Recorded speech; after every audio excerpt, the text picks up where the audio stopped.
Bismillahirrahmanirrahim. Assalamualaikum warahmatullahi wabarakatuh.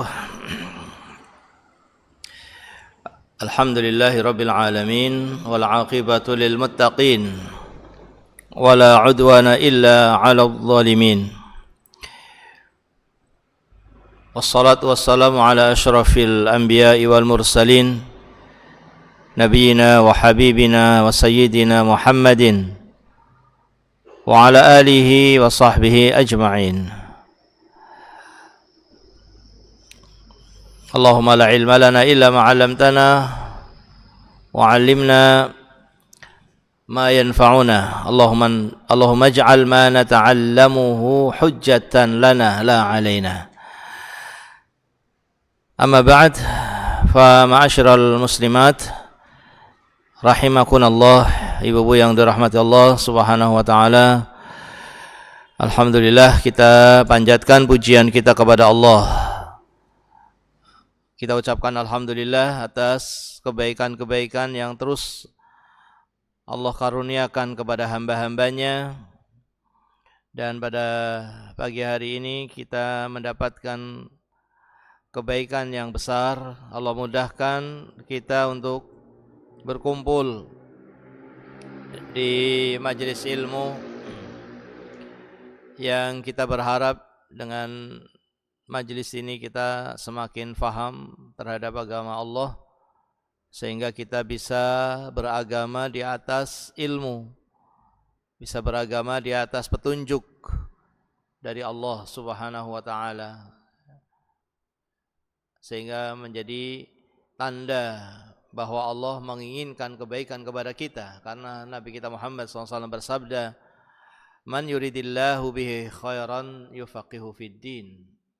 Barang siapa yang Allah inginkan kebaikan, maka tandanya dia akan difahamkan terhadap agamanya, yaitu dia beramal atau mengamalkan agamanya dengan ilmu, ya, sehingga sesuai dengan agama yang dibawa oleh Rasulullah sallallahu alaihi wasallam, karena tidak ada perubahan dalam agama Rasulullah sallallahu alaihi wasallam. Setelah wafatnya Rasulullah sallallahu alaihi wasallam, maka kewajiban kita adalah untuk mengetahui, mencari tahu bagaimana agama tersebut, bagaimana perintah-perintah Allah, bagaimana perintah-perintah Rasulnya, ya, sehingga kita tidak membawa sesuatu yang baru yang itu tidak pernah ada dalam agama kita.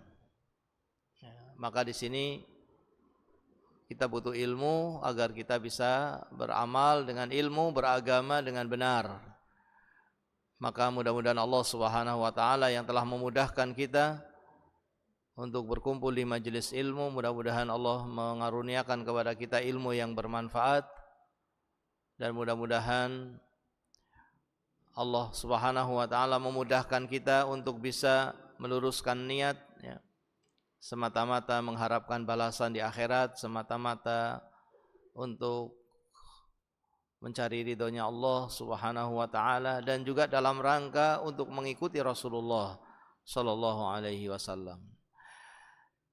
Ibu-ibu yang dirahmati Allah Subhanahu wa taala, kita masih dalam pembahasan dari kitab Aqidah Ahli Sunnah wal Jamaah, mafhumuha khasaisuha khasaisu ahliha, sebuah risalah kecil yang ditulis oleh Syekh Muhammad ibn Ibrahim Al-Hamad dan diberi pengantar oleh ulama, ya, besar, kibar ulama, termasuk dari anggota bahkan pimpinan Hay'ah Kibar Ulama di masanya, yaitu Syekh Abdul Aziz ibn Abdullah ibn Baz rahimahullahu ta'ala.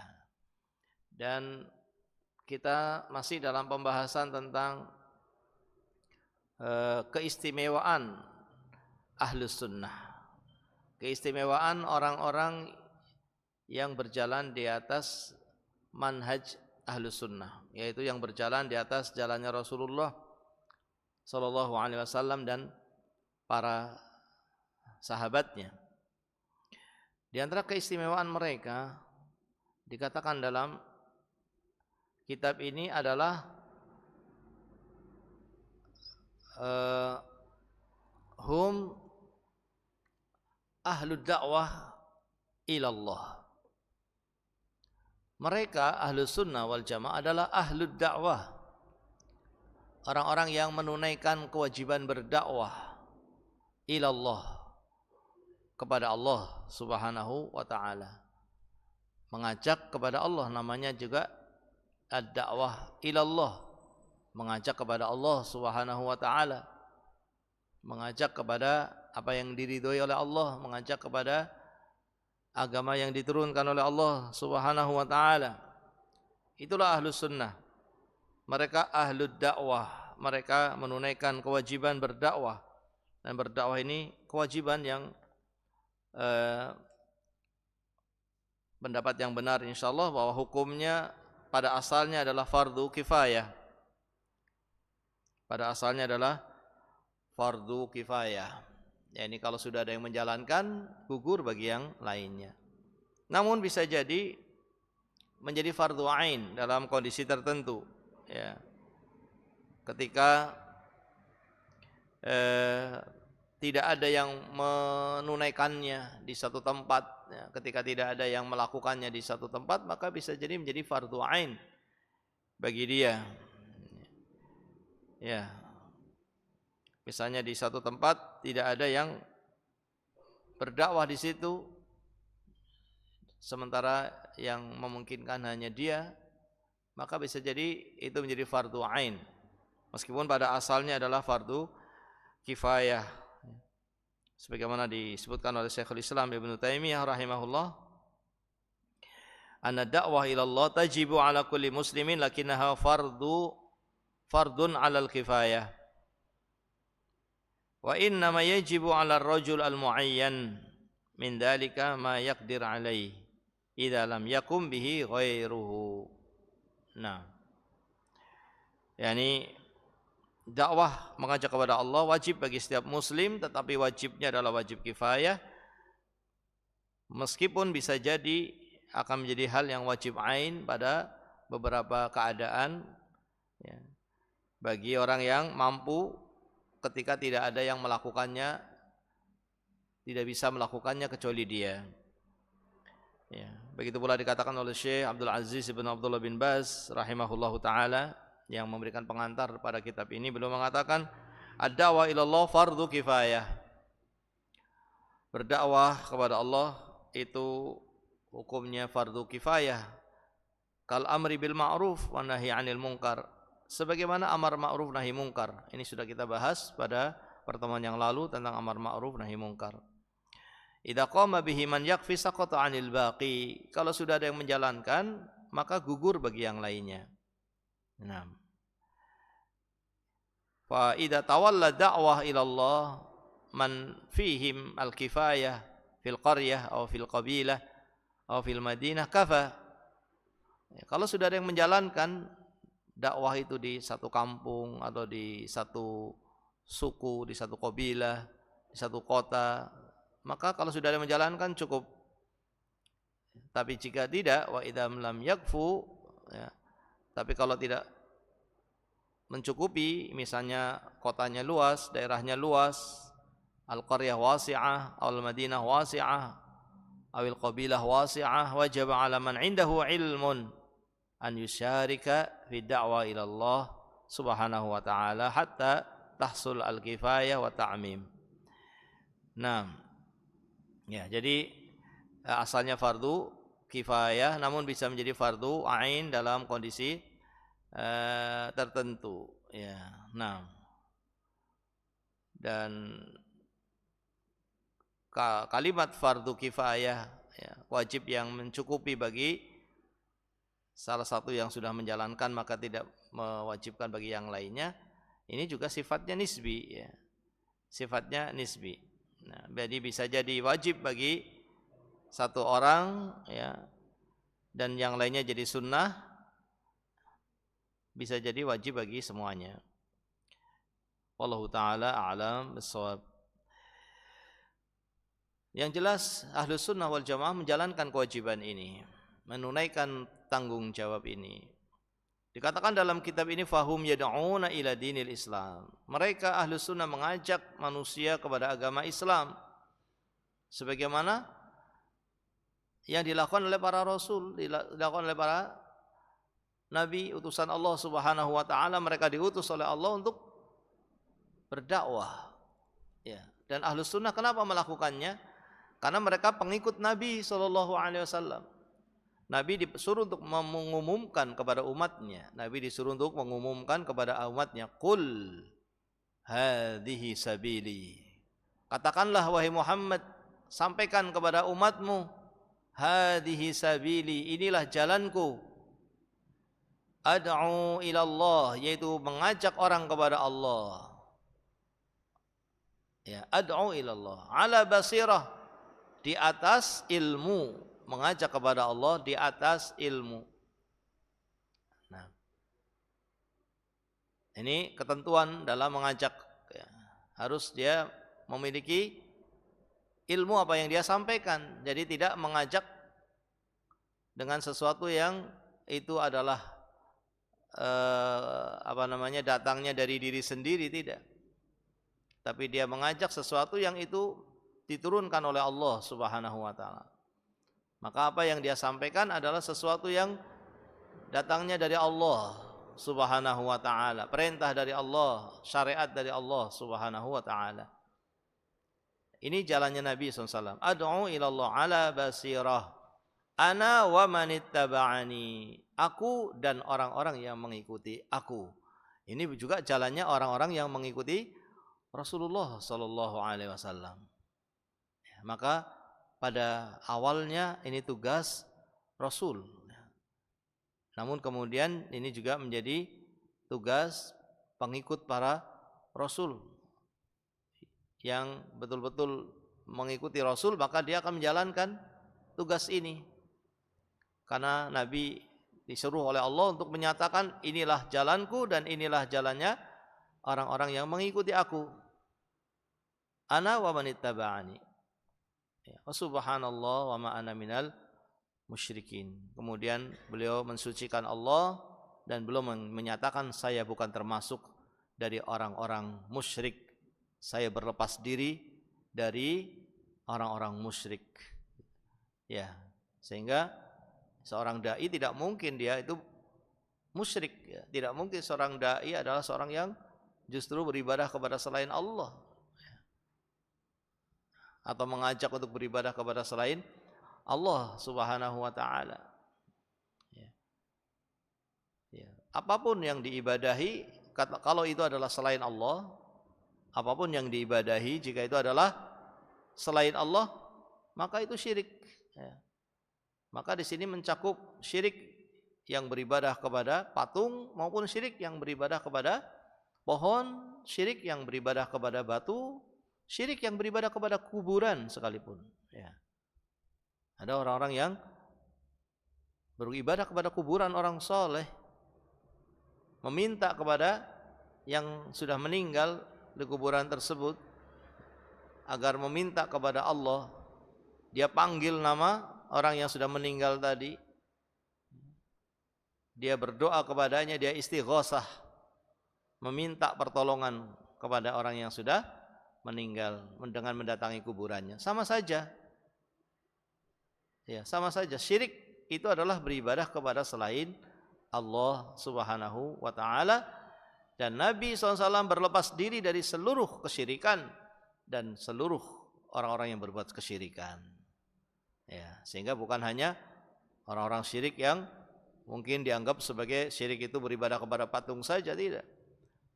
Kepada siapapun, yang beribadah kepada siapapun selain Allah, kita berlepas diri.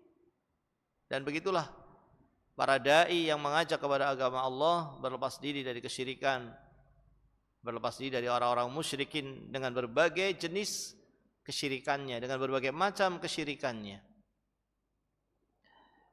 Maka Ahlus Sunnah wal Jamaah, karena mereka mengikuti Rasulullah SAW, maka mereka pun menjalankan tugas ini. Namun mereka menjalankannya dengan ilmu. Karena kalau tidak pakai ilmu, maka itu bukan Jalannya Rasulullah yang pertama ad'u ilallah, mengajak kepada Allah.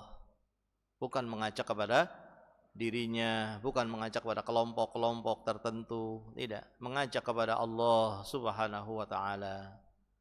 Ya.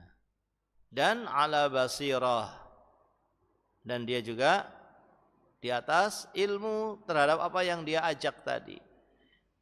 Seseorang melakukannya sesuai dengan kemampuannya. Ketika itu suatu hal yang harus dia lakukan, maka dia melakukannya sesuai kemampuannya. Yang penting apa yang dia sampaikan dalam berdakwah itu sesuatu yang datangnya dari Allah, bukan datangnya dari diri sendiri, bukan dari akalnya, bukan dari anggapan baiknya, tapi datangnya dari Allah, dari apa yang telah dia ketahui dari agama Allah Subhanahu wa taala. Nah, kemudian dikatakan di sini juga bil hikmah wal mau'izatil hasanah wal mujadalah billati hiya ahsan. Ya, di sini disebutkan manhaj thariqah dakwahnya, cara berdakwahnya bagaimana.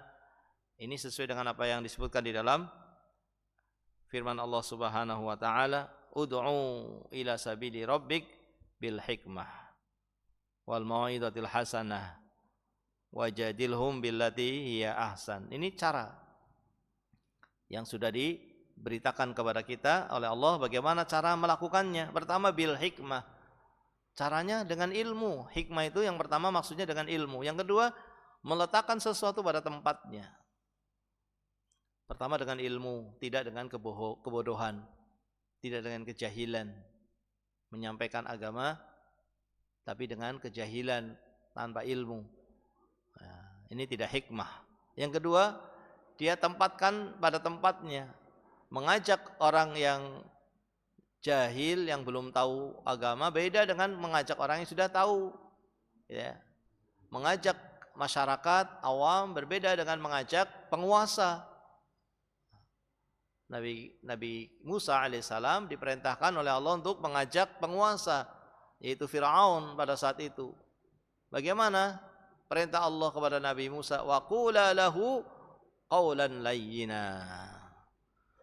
Ajaklah penguasa, ajaklah Fir'aun, katakan kepada dia, ajaklah dia kepada agama yang engkau bawa, yang diturunkan oleh Allah, tapi dengan qawlan layyina, dengan ucapan yang lembut, dengan ucapan yang lembut, dengan akhlak. Ya. Ini beda. Penguasa yang punya kekuatan, ya, penguasa yang ya, bisa melakukan sesuatu dengan kekuatannya, maka yang benar ketika mengajak ya, kepada penguasa tersebut, kepada Allah, ketika kita mengajaknya, kita harus mengajaknya dengan penuh kelembutan. Ya. Tidak bisa dengan sesuatu yang membuat dia nanti akan justru marah, ya. Justru akan merasa dihinakan oleh ucapan kita. Ya, disebut kalimat kata-kata yang mungkin maksudnya sama, tapi pengungkapannya berbeda. Berbeda, ya. Ya, ini ada sebuah cerita dahulu bahwa ada penguasa yang mimpi. Penguasa mimpi bahwa dalam mimpinya dia melihat semua giginya itu patah. Ya. Dia melihat dalam mimpinya semua giginya itu hilang, ambrol semuanya. Ya. Kemudian dia manggil. Ini terjadi pada masa dahulu. Dia memanggil ahlu tafsir mimpi, orang-orang yang tahu tafsir mimpi. Maka dipanggillah yang pertama dan menjelaskan bahwa maksud dari mimpi itu adalah yang dia ketahui, yang selama dia ketahui, maksud dari mimpi yang seperti itu adalah bahwa engkau, ya, wahai penguasa, engkau akan melihat keluargamu mati dan kamu melihatnya itu di depan matamu. Kamu akan melihat semua keluargamu yang mati di depan matamu. Maka dia tidak menerima tafsir ini. Tafsir yang dia tidak terima dengan cara penyampaian seperti itu, dia tidak bisa terima. Maka dia panggil lagi, coba yang lainnya, jangan ini. Ya. Panggil yang lainnya, ternyata apa? Sama jawabannya. Mimpi itu menunjukkan bahwa kamu nanti akan melihat keluargamu ya mati dan kamu melihatnya di depan matamu.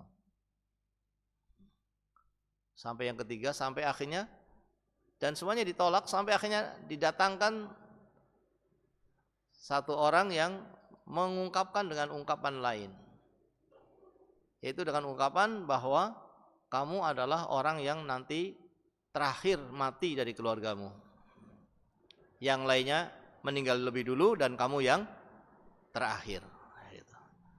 Barulah diterima ucapan ini.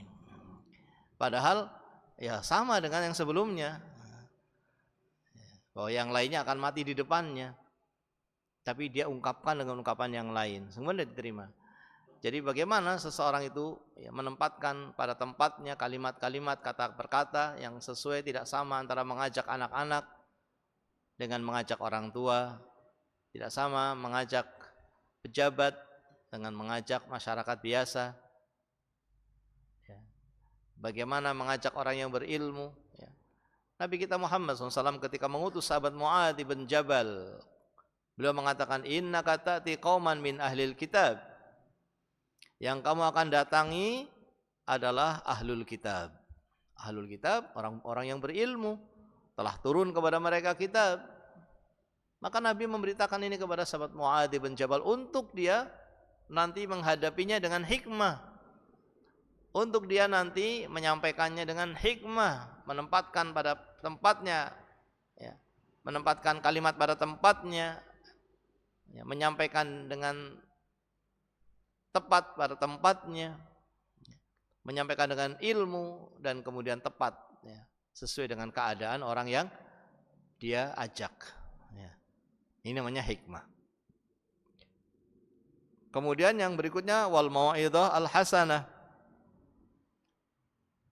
Ajaklah orang ud'u ila sabili rabbik, ajaklah orang kepada jalannya Rabbmu dengan hikmah dan dengan mau'izah hasanah. Mau'izah hasanah itu dengan menyebutkan hal-hal yang menakut-nakuti dari siksa api neraka dan yang lainnya. Kenapa? Karena orang yang diajak ini bukan orang yang jahil sebagaimana yang pertama, tetapi orang yang menyelisihi apa yang sudah dia ketahui dari ilmu. Orang yang berbuat maksiat, orang yang sudah ngerti bahwa itu maksiat, dia melakukannya. Orang yang sudah ngerti bahwa dia itu dia meninggalkan perintah yang itu adalah suatu perintah yang dia sudah tahu harusnya dijalankan. Maka di sini dengan menakut-nakuti atau dengan memberikan ayat-ayat yang mendorong dia untuk beramal, seperti ayat-ayat tentang nikmat-nikmat surga, ayat-ayat tentang balasan Allah yang besar dari menjalankan ketaatan ini, ketaatan itu. Gitu. Nah, ini tipe untuk orang yang kedua. Yang pertama tadi tipe orang yang jahil, ya, maka kita sampaikan dengan ilmu, dengan tepat, ya, pada waktunya, pada saat yang tepat, pada kondisi yang tepat, ya. Nah, sehingga kemudian menjadi sebab diterima, menjadi sebab untuk diterima. Ya. Meskipun hidayah tentunya hanya Allah yang menetapkan, kita hanya bisa menjelaskan. Kewajiban dai hanya menjelaskan. Nah, walaisa 'alaika hudahum, tidak ada kewajiban kamu untuk memberikan hidayah kepada mereka. Kewajiban kamu adalah memberikan penjelasan, hidayah tapi hidayatul irsyad, hidayatul bayan. Kewajiban kamu adalah menjelaskan, menyampaikan, sudah. Adapun hidayah taufik, yang memberikan hidayah hanyalah Allah Subhanahu wa ta'ala. Maka untuk orang jahil, ya sampaikan, ya, agar dia faham, sampaikan pada saat yang tepat dengan kalimat yang tepat, ya. Kemudian kepada orang yang bermaksiat, kepada orang yang menyelisihi hukum Allah Subhanahu wa ta'ala, padahal dia sudah tahu, maka dengan mau'idhah al-hasanah. Dengan mau'idhah al-hasanah. Kemudian dengan orang yang apa? Yang menentang, yang memiliki ilmu tapi menyelisihi kebenaran. Yang dia menentang dengan apa yang sudah dia dapatkan dari ilmu yang telah sampai kepada dia. Dia menentangnya, maka di situ wajadilhum billati hiya ahsan. Maka kamu ajaklah dengan mujadalah. Tapi ingat, billati hiya ahsan, dengan cara yang baik.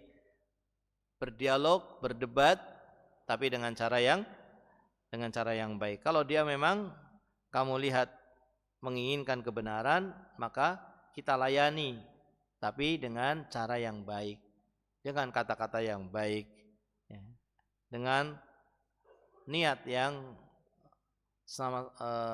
semata-mata ingin menjadi sebab untuk memberikan hidayah, menjadi sebab agar orang ini mendapatkan hidayah, bukan untuk menjatuhkannya, bukan untuk merendahkannya, tapi untuk menunjukkan kepada dia kebenaran, untuk menunjukkan bahwa apa yang dia ucapkan itu salah, untuk membuktikan bahwa apa yang dia yakini itu salah.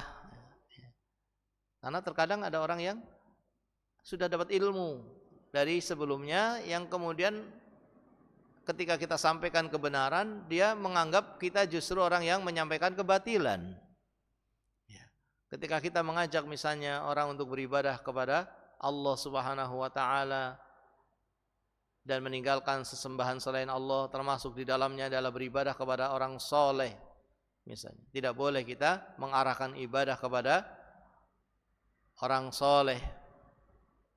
Kemudian difahami ucapan ini sebagai apa? Ucapan bahwa ajakan ini ajakan untuk membenci orang soleh misalnya, tidak mencintai orang soleh, padahal bukan itu ajakannya. Tapi karena dia sudah punya ilmu sebelumnya, kemudian dia menentang ajakan meninggalkan peribadatan kepada orang soleh, ditentang ajakan yang benar meninggalkan peribadatan kepada orang soleh, karena yang diibadah hanya Allah Subhanahu wa taala. Tapi dia terkena syubhat, bahwa ajakan ini disimpulkan sebagai ajakan membenci orang soleh, sebagai ajakan tidak mencintai orang soleh. Maka bagaimana kita menghadapinya? Kita hadapi debat dengan cara yang baik. Kita fahamkan maksud ajakan bertauhid, makna tauhid, kemudian kita fahamkan bahwa kita mencintai orang soleh, kita meyakini adanya syafaat dari orang soleh, kita mengharapkan dapat syafaat dari orang soleh, tapi bukan dengan beribadah kepadanya untuk mendapatkannya, bukan meminta kepadanya untuk mendapatkannya. Dan kita gambarkan bukan di sini bukanlah yang kita tekankan di sini merendahkan orang soleh, tidak. Yang kita tekankan di sini adalah bagaimana selain Allah disamakan dengan Allah. Bagaimana seorang muslim berani mensejajarkan selain Allah dengan Allah. Ini sebagai hal yang harus dia perhatikan juga. Jangan pakai perasaan. Tidak beribadah kepada orang soleh berarti membenci orang soleh, tidak. Tapi tidak beribadah kepada orang soleh karena kita mencintai Allah dan kita tidak ridho Allah disejajarkan dengan makhluknya, siapapun makhluk tersebut. Bagaimana seorang muslim mensejajarkan makhluk dengan Allah Subhanahu wa ta'ala? Maka dijelaskan dengan cara yang baik. Dan jika kemudian dalam perdebatan terkadang ada hal-hal yang melukai, ada hal-hal yang menyakitkan dari ucapannya, terkadang ada mungkin bahkan fisik yang diterima oleh seorang dai ahlus sunnah, maka dia harus sabar. Dia harus bersabar atas perlakuan orang yang dia ajak kepada Allah tadi. Dia harus sabar terhadap reaksi-reaksi yang datang dari orang-orang yang dia ajak kepada Allah Subhanahu wa taala. Ini ahlus sunnah wal jamaah. Wa yaslukuna fi dzalika syatta turuq al-masyru'ah wal mubahah, dan dia menggunakan berbagai sarana yang diperbolehkan, maka digunakan. Selama itu sarana, bukan sesuatu yang baru, bukan sesuatu cara dakwah yang baru, tapi sarana yang akan mencapai kepada maksud, dan sarana ini adalah sarana yang tidak bertentangan dengan syariat. Adapun sarana-sarana yang bertentangan dengan syariat maka tidak boleh dipakai. Dengan nyanyian, dengan film, dengan sandiwara, dengan apalagi hal-hal yang itu dilarang dalam agama kita, maka tidak boleh dipakai. Tapi dengan rekaman, mungkin dengan televisi, mungkin dengan ini sarana, bisa dengan majalah, bisa secara tertulis, bisa secara suara, maka tidak mengapa. Sarana yang tidak bertentangan dengan syariat Allah Subhanahu wa taala.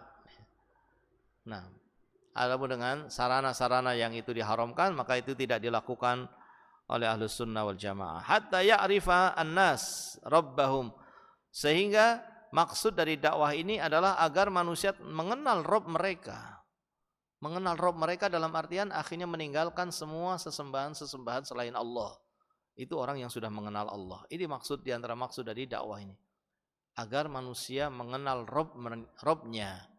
Mengenal Rabb-nya artinya dia itu mengenal Allah sebagai sesembahan yang hak, dan yang lainnya tidak berhak untuk disembah, selainnya tidak berhak untuk diibadahi. Dan kalau diibadahi maka sesembahan yang batil, karena selain Allah adalah makhluk yang tidak berhak untuk diibadahi, yang tidak memiliki sifat yang sempurna. Yang sempurna hanya Allah, yang mencipta hanya Allah, yang memberi rezeki hanya Allah, maka yang diibadahi pun hanya Allah Subhanahu wa taala. Jadi kembalinya dakwah ini sebetulnya untuk kepentingan makhluk, untuk kepentingan manusia. Allah tidak butuh dengan manusia itu beribadah kepadanya, tidak butuh dengan manusia. Tapi ajakan ini adalah untuk kebaikan manusia itu sendiri. Allah memerintahkan Rasulnya untuk berdakwah untuk kebaikan manusia. Allah tidak butuh dengan apapun dari manusia. Maka maksudnya di sini adalah agar manusia itu sendiri yang mengenal, agar manusia itu mengenal Rabb-nya, sehingga kemudian dia menjadi orang yang beribadah hanya kepada Allah, dan kemudian dimuliakan oleh Allah Subhanahu wa taala. Wa ya'buduhu haqqa ibadati, sehingga beribadah kepada Allah dengan sebenar-benarnya, beribadah kepada Allah dengan mewujudkan tauhid, dengan mewujudkan kalimat la ilaha illallah, yang jika ini diwujudkan, kalimat ini menjadi kalimat yang sangat berat timbangannya di akhirat. Jika ini betul-betul diwujudkan, apalagi sampai diwujudkan sehingga la ilaha illallahnya itu bersih dari seluruh jenis kesyirikan. Dia bertauhid dengan tauhid yang bersih dari seluruh kesyirikan, baik syirik besar maupun syirik kecil. Bersih bahkan dari segala bentuk bid'ah, tidak dikotori tauhidnya dengan kebid'ahan. Bersih dari kemaksiatan, sehingga ketika dia berbuat dosa segera bertaubat kepada Allah Subhanahu wa taala. Maka jika seperti ini keadaannya, dia akan masuk surga tanpa dihisab, tanpa diazab. Ini orang yang mewujudkan peribadatan kepada Allah dengan sebenar-benarnya, dan ini maksud daripada dakwah itu. Mengajak manusia untuk mengenal Allah sehingga menjadi sesembahan satu-satunya yang diibadahi sebagai sesembahan yang hak. Kemudian dia wujudkan peribadatan tersebut ya dengan sebenar-benarnya, dengan ikhlas, dengan mengikuti Rasulullah sallallahu alaihi wasallam, ya, maka dia akan masuk surga tanpa dihisab, tanpa diazab, langsung masuk ke dalam surganya Allah Subhanahu wa taala. Fala ahada ahras minhum ala hidayatil khalq. Maka tidak ada satupun yang lebih bersemangat dalam memberikan hidayah, menjadi sebab orang lain mendapatkan hidayah daripada Ahlus Sunnah. Tidak ada yang lebih semangat. Meskipun di sana ada kelompok-kelompok juga yang berdakwah, tapi mereka bukan berdakwah karena tidak mengajak kepada Allah Subhanahu wa taala. Hanya Ahlus Sunnah ya, yang mengikuti Rasulullah sallallahu alaihi wasallam dalam berdakwah, itulah yang dikatakan betul-betul sebagai orang yang berdakwah. Karena memang ajakannya adalah untuk mengenal Allah Subhanahu wa taala. Ajakannya adalah untuk mengenal agama Allah. Ajakannya adalah untuk mengenal utusan Allah Subhanahu wa taala. Ya. Maka di sini juga penting untuk bagi para dai yang mengajak ya kepada Allah, untuk apa? Untuk betul-betul bersatu ya, mengikuti cara dakwah yang telah ditentukan tadi, manhaj dakwah tadi, bil hikmah wal mau'izah al hasanah wajadilhum billati hiya ahsan ya. Ya. Karena kalau tidak bersatu yang mengajak ya, bahkan ya, padahal sama-sama mengajak ya kepada agama Allah, sama-sama mengajak kepada jalannya Rasulullah dan para sahabatnya, tapi kemudian mereka saling berselisih ya. Mereka bahkan saling menyesatkan satu dengan yang lainnya, maka yang diajak ya, bagaimana akan menerima, bagaimana yang diajak itu bisa memahami agama ini ketika yang mengajaknya saja ya saling berselisih ya, padahal sama-sama mengajak kepada jalannya Rasulullah dan para sahabatnya. Maka di sini butuh ilmu, butuh butuh keikhlasan ya, butuh kejujuran dalam mengikuti Rasulullah sallallahu alaihi wasallam dan para sahabatnya. Wala ahad arham ya. La ahadun akhras minhum ala hidayatil khalq wala ahadun arham minhum binnas. Tidak ada yang lebih rahmah kepada manusia kecuali selain Ahlus Sunnah. Tidak ada yang lebih semangat kecuali Ahlus Sunnah, dan tidak ada yang lebih kasih sayang kecuali Ahlus Sunnah. Karena memang ajakannya betul-betul mengajak kepada keridhaan Allah Subhanahu wa taala, tidak mengajak kepada pribadinya, tidak mengajak kepada kelompoknya, tidak mengajak kepada kumpulan-kumpulan dia, perkumpulan-perkumpulannya ya. Tapi mengajak kepada Allah Subhanahu wa ta'ala, mengajak untuk mengenal Allah, mengenal agama Allah, dan mengenal utusan Allah Subhanahu wa ta'ala. Ini barangkali yang bisa kita pelajari pada pagi hari ini. Mudah-mudahan bisa difahami. Mudah-mudahan Allah Subhanahu wa ta'ala senantiasa memperbaiki agama kita. Mudah-mudahan Allah Subhanahu wa ta'ala senantiasa memberikan kebaikan untuk dunia kita. Mudah-mudahan Allah Subhanahu wa ta'ala memberikan kebaikan untuk akhirat kita. Mudah-mudahan Allah Subhanahu wa ta'ala mengampuni dosa-dosa kita semuanya, dosa-dosa kedua orang tua kita, dosa-dosa keluarga kita, dosa-dosa guru-guru kita, para masyayikh kita. Dan mudah-mudahan Allah mengampuni dosa-dosa seluruh kaum muslimin, baik yang masih hidup maupun yang telah meninggal dunia. Wassallallahu wasallam ala nabiyyina Muhammad wa ala alihi washabbihi ajma'in. Subhanakallahumma wa bihamdika asyhadu an la ilaha illa anta astaghfiruka wa atubu ilaik. Assalamualaikum warahmatullahi wabarakatuh.